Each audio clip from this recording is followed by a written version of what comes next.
Hello everyone, welcome to HP code genius YouTube channel. दोस्तों, आज हम रिएक्ट के इंटरव्यू क्वेश्चन की सीरीज का नेक्स्ट पार्ट डिस्कस करेंगे। वीडियोज में इस बार हम थोड़ा सीक्वेंस को चेंज कर रहे हैं। वीडियोज की स्टार्टिंग में मैं आपको 2 एमसीक्यू डिस्कस करूंगा और एमसीक्यू को आपको वीडियोज को पॉज करके उनको सॉल्व करना है और उनके जो आंसर है उनको आपको कमेंट सेक्शन में बताना है। एमसीक्यू के आंसर आपको वीडियो के अंत में मिल जाएंगे, जिसको आप अपना वैलिडेट कर सकते हो। तो चलिए डिस्कस करते हैं आज हम आपके पहले एमसीक्यू से। पहला एमसीक्यू है कि which of the following is used in React JS to increase the performance. इनमें से मतलब कौन सा ऐसा है जो आपकी रिएक्ट जेएस में परफॉर्मेंस को इंक्रीज करता है। आपके पास 4 ऑप्शन है। पहला वर्चुअल डोम, दूसरा ओरिजिनल डोम, तीसरा ऑप्शन है दोनों both of A and B, और थर्ड आता है नॉन ऑफ दिस, इनमें से कोई नहीं। वीडियो को आप एक बार पॉज कर लो और इसका आंसर हमें बताओ।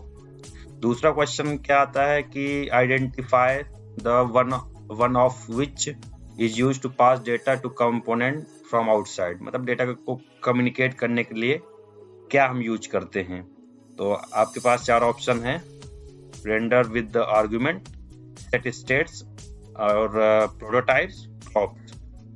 ये 2 क्वेश्चन आप इनके जवाब देके वीडियो को पॉज करके कमेंट सेक्शन में बताओ। और चलिए अब स्टार्ट करते हैं आपके पहले क्वेश्चन से आज के, जो कि रिएक्ट के हैं। पहला क्वेश्चन है कि explain react state and props. इनके बीच में डिफरेंस क्या होता है, आज हम पहले वो डिस्कस करेंगे कि प्रॉप्स क्या होते हैं, स्टेट्स क्या होते हैं, इनमें क्या डिफरेंस होता है। पहला एक तो डिफरेंस इसके बीच में इम्यूटेबिलिटी का आता है कि आप प्रॉप्स और स्टेट में से डेटा को कैसे चेंज कर सकते हो। तो प्रॉप्स जो होते हैं वो इम्यूटेबल होते हैं, वहीं स्टेट जो होते हैं वो own by its own components होते हैं।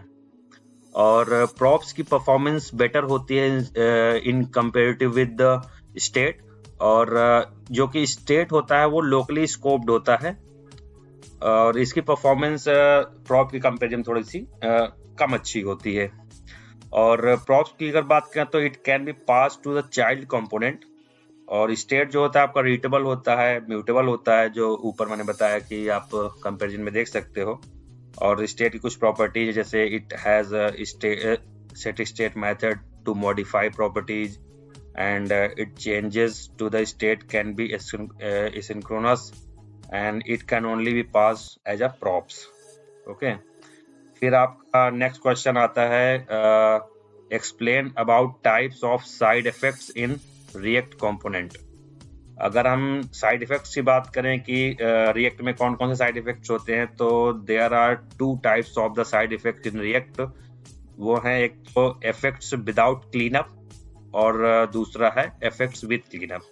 अगर विदाउट क्लीनअप की हम बात करें तो this side effect will be used in the use effect which does not restrict the browser from screen update।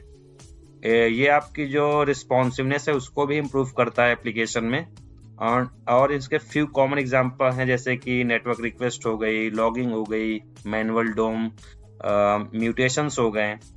और वहीं दूसरा आता है आपका इफेक्ट्स विद क्लीनअप। इसमें क्या होता है कि there are some of the hooks will require the cleanup after updating the DOM is done. For example, if you want to set up an external data source subscription, it requires clean up the memory, else there might be a problem of the memory leak. जैसे आप suppose आप angular में आप subject use करते हो, observable use करते हो, तो अगर एक जगह से आप किसी ऑब्जर्वेबल को सब्सक्राइब करते हो तो आफ्टर यूसेज आपको उसको अनसब्सक्राइब करना पड़ता है, सो दैट आप मेमोरी लीकेज को प्रिवेंट कर सको। ठीक है, फिर ऐसे ही इसकी चीजें हैं, आप इसमें देख सकते हो but the effect will run for each render method rather than any specific method. Thus we can say that before execution of the effect succeeding time, the React will also clean up effect from the preceding renders. फिर next क्वेश्चन आपका आता है what is a prop drilling in React. Sometimes while developing the React application there is a need to pass data from component that is higher in the hierarchy to component that is deeply nested. To pass data between such component we pass props from source component and keep passing the props to the next component in the hierarchy will till we reach the deeply nested component. इसका disadvantage क्या होता है कि component that should is that the component that should otherwise be not aware of the data have access to the data. मतलब component को पता नहीं होता कि कौन सा डेटा एक्सेस हुआ है कि नहीं हुआ है। फिर नेक्स्ट क्वेश्चन आता है आपका कि what are the error boundaries. Error boundaries क्या होती हैं? Any component which uses one of the following life cycle method is considered as an error boundary. In what places can an error boundary detect an error? इनकी कुछ phases हैं, जैसे कि render phase हो गई, inside a life cycle method हो गया और इनसाइड द कंस्ट्रक्टर हो गई। ये कुछ फेजेस है जहाँ पे आपकी एरर बाउंड्री डिटेक्ट हो सकती हैं, जहाँ पे मतलब एरर को डिटेक्ट कर लेंगी वो। फिर नेक्स्ट क्वेश्चन आता है what is a React hook. React hooks are the built in functions that permit the developer for using the state and life cycle method within the React components. These are the newly added features made available in the React 16th version. और जो कि every life cycle is having the 3 phases which include the mount, unmount and update. किसी भी life cycle में 3 ही phase होंगे, mount, unmount और update. Along with that, component have properties and states. Hooks will allow using these methods and developers for improving the reuse of the code with higher flexibility navigating the component tree.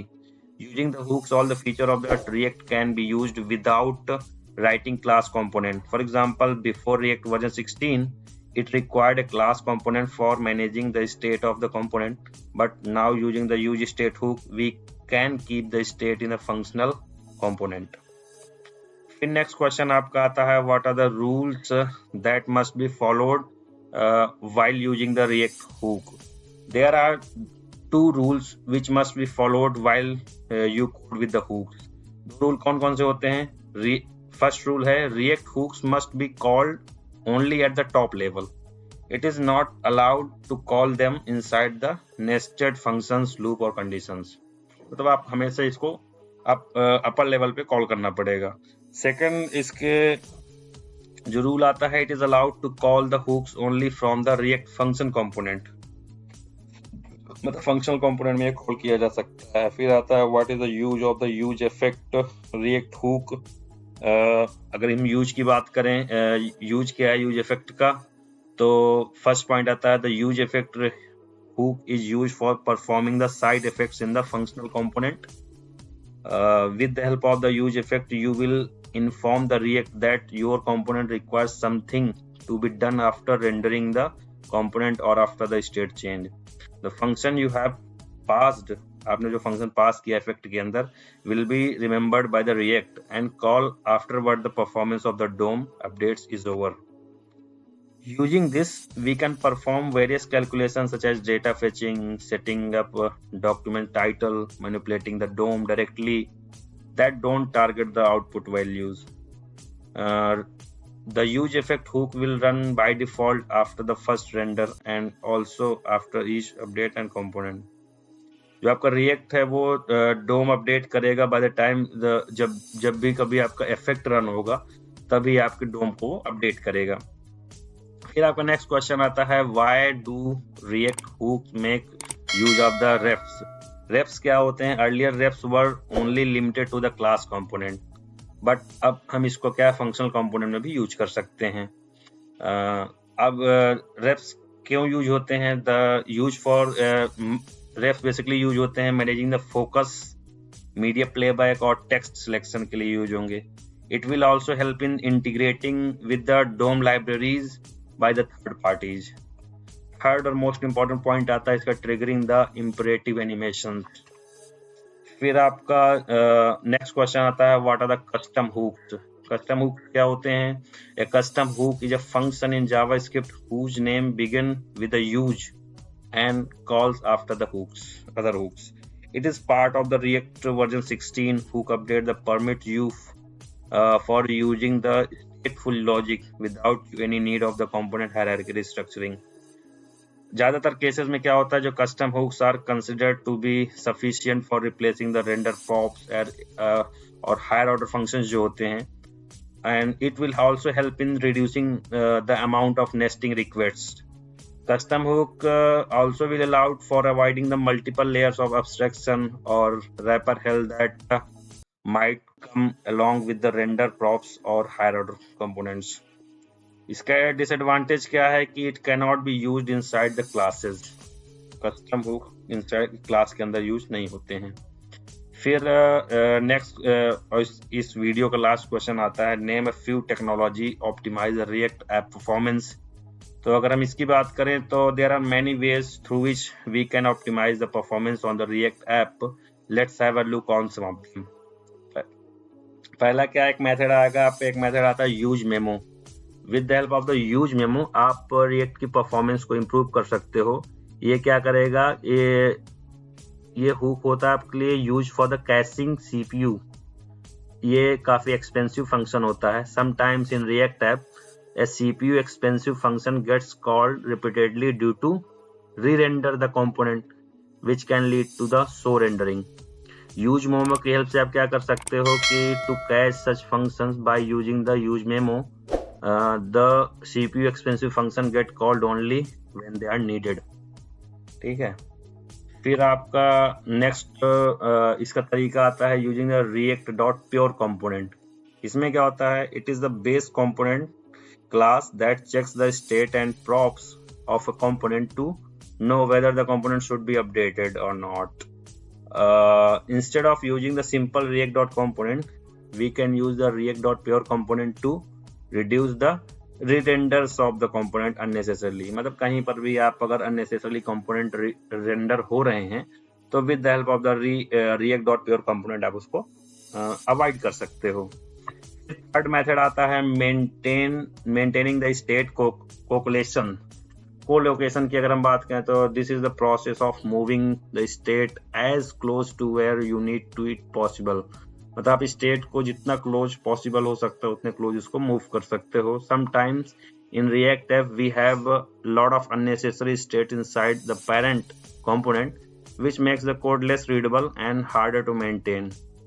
Not to forget, having many states inside a single component lead to unnecessary re-render of the component. फिर आता है lazy loading. Lazy loading बहुत important एक तरीका है। It is a techniques used to reduce the load time of the React app. Lazy loading helps us to reduce the risk of the web app performance in the minimum to a minimum level. फिर आपके जो question मैंने initially बताए थे उससे कुछ answers हैं, आप देख सकते हो। पहले क्वेश्चन का जो आंसर है हमारा वर्चुअल डोम है। बाकी आप ये तीन ऑप्शन नहीं होंगे कि आप रिएक्ट डोम में परफॉर्मेंस इंक्रीज करने के लिए वर्चुअल डोम यूज करते हो। फिर नेक्स्ट क्वेश्चन का आंसर है कि आप with the help of the props आप डेटा को ट्रांसफर करते हो। So that's it guide from this part. Will meet in next lecture. Stay tuned with us. Thank you.